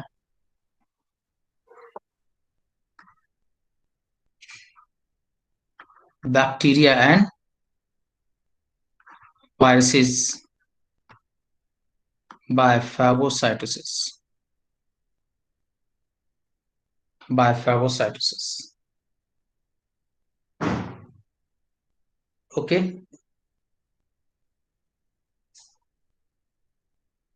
yes sir. क्या कोई परेशानी आपको यहाँ तक? No sir. No sir. Sir आइए देखें नेक्स्ट। सर हम बात, हाँ बेटा, सर एक हमने मास्ट सेल पढ़ा था, ये उसका बेसोफिल का नेचर तो उसकी तरह ही हाँ लग रहा हाँ है, उसकी सिचुएशन हाँ भी सेम है दोनों की। हाँ, तो ये मास सेल ही तो है ना ब्लड की। देखिए, एक मिनट, अभी आएगा, मैं बताऊंगा आपको ये सब चीज। देखिए होता क्या है, डब्ल्यूबीसी जो है ना, माइग्रेट करके करके दूसरे टिश्यूज में भी चली जाती हैं, तो बेसोफिल्स को हम मास्ट सेल ऑफ ब्लड भी कहते हैं, they are called mast cell of the blood. Hello, आपने यस टिश्यू सर। पढ़ा ना, areola connective tissue, yes sir. तो ब्लड में तो इन्हें हम बेसोफिल बोल रहे हैं, लेकिन जब ये किसी दूसरे टिश्यूज में चले जाएंगे तो उन्हीं को हम उसे मास्ट मास्ट सेल सेल कहेंगे। बोलेंगे। समझे आप? ओके। तो आप यस चाहें तो सर। यहाँ लिख लीजिए कहीं बेसोफिल्स में, लिख लीजिए मास्ट सेल्स ऑफ ब्लड। ये ब्लड। ब्लड की मास्ट सेल्स है, समझे आप? Yes sir. लिखा आपने बेटा? सर लिख रहा हूँ। Yes sir. लिख लिया सर। सर इसका नाम क्यों बदल दिया कहीं और माइग्रेट करने पर? देखो कोई भी टिश्यूज जो होते हैं, टिश्यूज के हिसाब से नाम पड़ता है आपको। इतने सारे नाम आपको मिलेंगे, अभी तो कुछ नहीं है। आपको मालूम है डब्ल्यूबीसी जो है ना, लंग्स में होती है तो उनको डस्ट सेल कहते हैं, लिवर में होती है तो उन्हें कफर सेल कहते हैं। Yes sir. हाँ। तो बहुत सारे टिश्यूज पे वहां डिस्कवर किया, किसने डिस्कवर किया, कैसे किया, तो उस पर पे नाम पड़ता है। नाम कोई उनको पहले पता थोड़ी ना था कि ये वही डब्ल्यूबीसी होंगे, वही है ये। पहले नाम वो पढ़ा, वहां मिली, उस टिश्यू में मिला तो वो पड़ गया, जब देखा कि ये तो वही है। समझे मेरी बात? Yes sir. हेलो, तो टिश्यू पे डिपेंड करेगा कौन सा है। हाँ, ठीक है, तो हम बात करते हैं आपसे ग्रेनुलोसाइट के बारे में, सॉरी एक ग्रेनुलोसाइट के बारे में। एक ग्रेनुलोसाइट, तो जाहिर सी बात है, इनके अंदर साइटोप्लाज्मिक ग्रेन्यूल्स क्या हो जाएंगे, एब्सेंट होंगे। हम्म, Yes, sir. Okay, cytoplasmic granules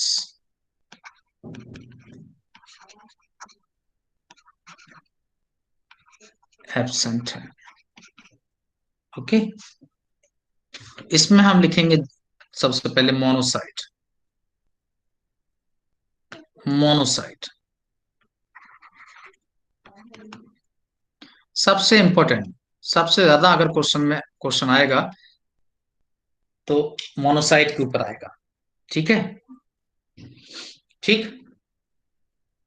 yes sir. तो लार्जेस्ट है, लार्जेस्ट डब्ल्यूबीसी है ये, समझे? इनका न्यूक्लियस जो है कैसा है,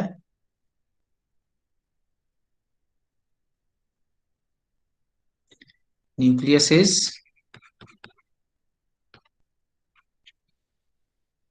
बीन और किडनी शेप्ड। समझे? तो न्यूक्लियस बीन शेप्ड या किडनी शेप्ड,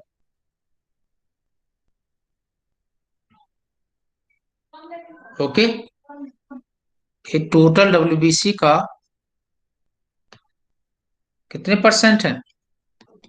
6 to 8%। कितने परसेंट है? ये भी एग्जाम में आएगा। 6 to 8% है ये टोटल डब्ल्यूबीसी का, ये भी एग्जाम में आएगा, ये भी इंपॉर्टेंट बात है, समझे? Yes sir. हम्म, चलें? Yes, sir. Okay, so they are the phagocytic,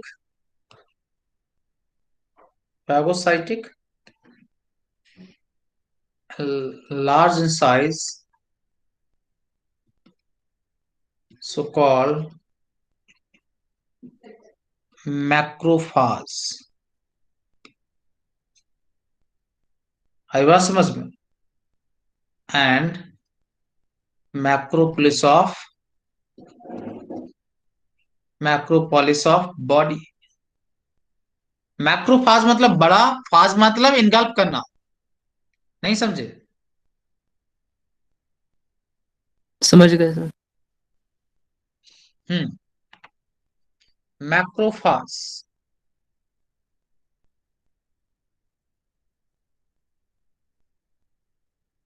आपने टिश्यूज में पढ़ा होगा हिस्टियोसाइट, पढ़ा है? सर इसका ही नाम था सर। हाँ, इसी का नाम है हिस्टियोसाइट, एरियोलर टिश्यू में। डस्ट सेल पढ़ा होगा आपने लंग्स में, अभी मैंने बताया था आपको। कफर सेल पढ़ा होगा लीवर। Yes sir. लिवर में। ये सब मोनोसाइट ही है।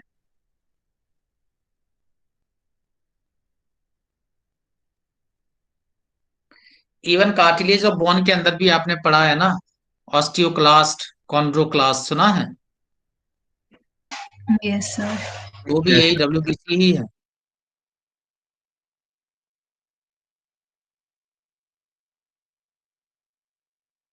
क्लियर हुआ? Yes sir.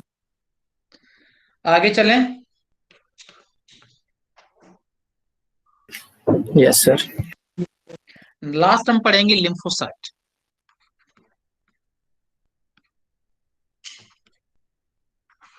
लास्ट हम पढ़ेंगे लिम्फोसाइट, ठीक है?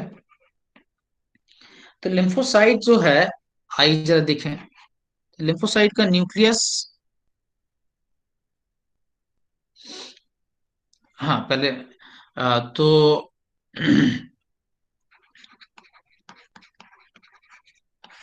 सिंपल न्यूक्लियस है ना, round nucleus, normal round nucleus, ठीक है? दे हैव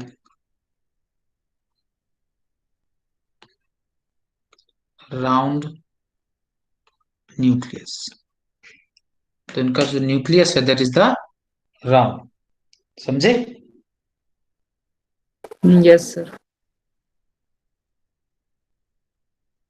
देखिए आगे। अब ये जो लिम्फोसाइट्स होते हैं, ये कहां पर सिंथेसाइज होते हैं? लिम्फोसाइट को हम दो पार्ट में डिवाइड करते हैं, B lymphocyte and T lymphocyte. सुना क्या आपने? यस सच बताओ। Yes sir. यस तो sir. B yes lymphocyte sir. और टी लिम्फोसाइट की हम बात कर रहे हैं। तो बताओ जरा, क्या है बी और टी लिम्फोसाइट?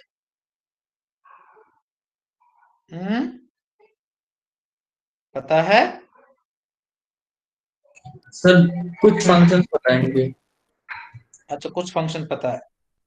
Yes sir. जैसे जैसे सर जैसे कि जो सर बी वाला होता है वो एंटीबॉडीज को प्रोड्यूस और ट्रांसपोर्ट करता है। ओके।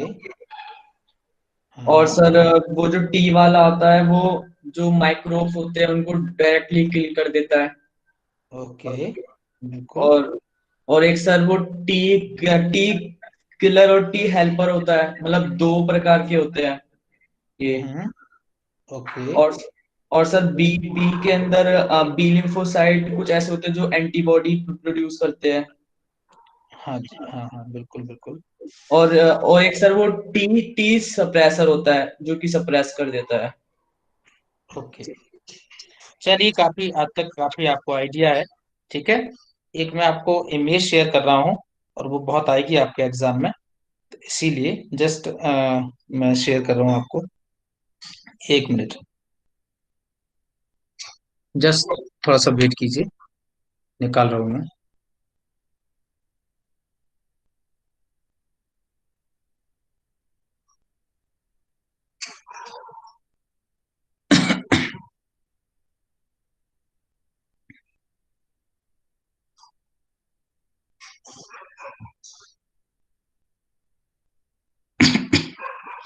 एनसीईआरटी की पिक्चर है।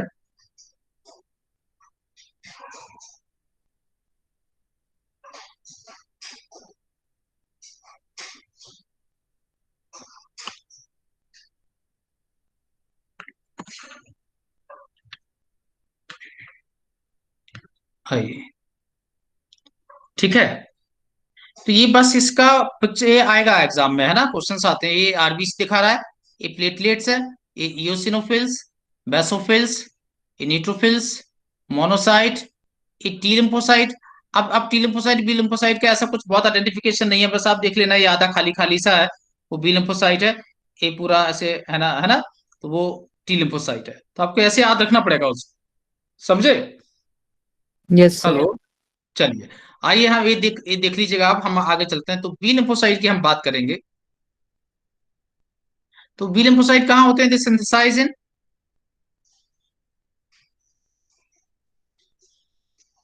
एंड मैच्योर्ड इन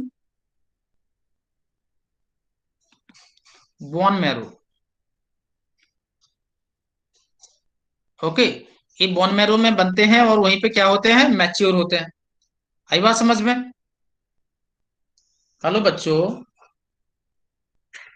हेलो बच्चों, यस सर। Yes sir. समझे क्या आप? Yes sir. यस। अच्छा, लेकिन यहाँ पे जो बी है, तो बी नाम क्यों पड़ा? बी लिम्फोसाइट में बी नाम क्यों पड़ा है? बी लिम्फोसाइट क्यों नाम दिया है इसका? हाँ, why we call them, why we give them name B? Bone marrow density. अब बोन मैरो ना, यस सर। जो कि यही बहुत बड़ा कंफ्यूजन है। आप किसी से पूछ लेना, कई लोग आपको ऐसे ही बताएंगे B is bone marrow, but B is not a bone marrow, B is bursa Fabricius. B नाम कहां से पड़ा? Bursa Fabricius, you know. And bursa Fabricius क्या है? It is a hemopoietic tissue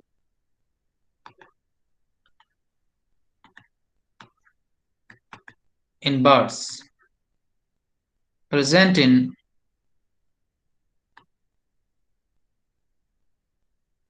cloaca. Hemopoietic tissue in birds present in cloaca. समझे आप मेरी बात? हेलो बच्चों, यस हेलो। सर। तो B is not the B bone marrow, the B is bursa fabricius, है ना। बी को बी लिम्फोसाइट के यहाँ से एक्सट्रैक्ट किया गया था, बर्सा फैब्रिसियस। ये बर्ड्स के क्लोइका के अंदर एक स्ट्रक्चर होता है, क्योंकि बर्ड्स की जो बोन है वो तो होलो है, तो वहां बोन मैरो तो है नहीं। समझे मेरी बात? हेलो, बर्ड्स की यस बोन तो सर। मैजिक होती है ना, होलो बोन्स होती हैं, आपने एनिमल किंगडम में पढ़ा होगा। Okay, hello. Yes sir. तो बी इज यहाँ पे क्या है, है ना। तो बर्ड्स के क्लोइका के अंदर एक स्ट्रक्चर होता है जिसे हम बर्सा फैब्रिसिस कहते हैं। ये वहां पे आरबीसी डब्ल्यूबीसी का फॉर्मेशन करेगा।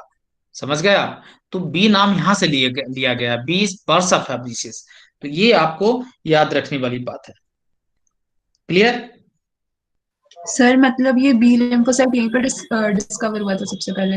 हाँ हाँ, इसीलिए, हाँ जी, हाँ जी, यहाँ से निकाला गया था, मतलब यहाँ से इन्होंने एक्सट्रैक्ट किया था। ओके, हमारी बॉडी में नहीं होता।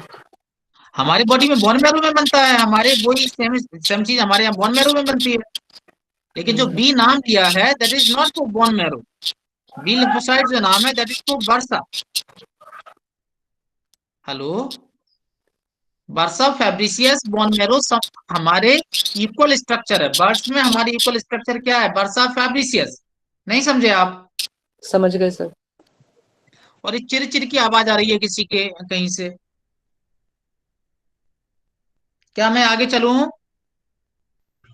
Yes sir. Yes sir. और बी लिम्फोसाइट जो इम्यूनिटी, एक जाहिर सी बात है, जो लिम्फोसाइट्स होते हैं दे गिव्स इम्यूनिटी, है ना, स्पेसिफिक इम्यूनिटी। तो बी लिम्फोसाइट क्या फॉर्म करते हैं? प्रोड्यूस एंटीबॉडीज, है ना, to give immunity. Clear? Hello? Yes sir. Yes sir. Yes समझ सर। गए क्या? समझ गए?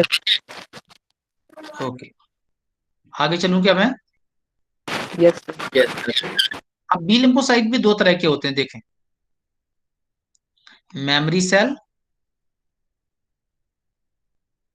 और प्लाज्मा सेल। तो प्लाज्मा सेल जो है, they are actually antibody producing, है ना, they produce antibody. Just minute, है ना, तो ये एंटीबॉडी प्रोड्यूस करेंगे।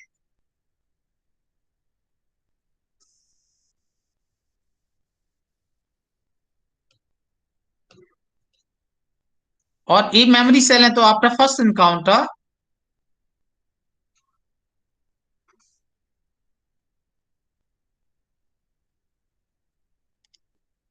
है ना, आप सब फर्स्ट इनकाउंटर बी लिम्फोसाइट क्या बन जाएंगे? Become memory cell.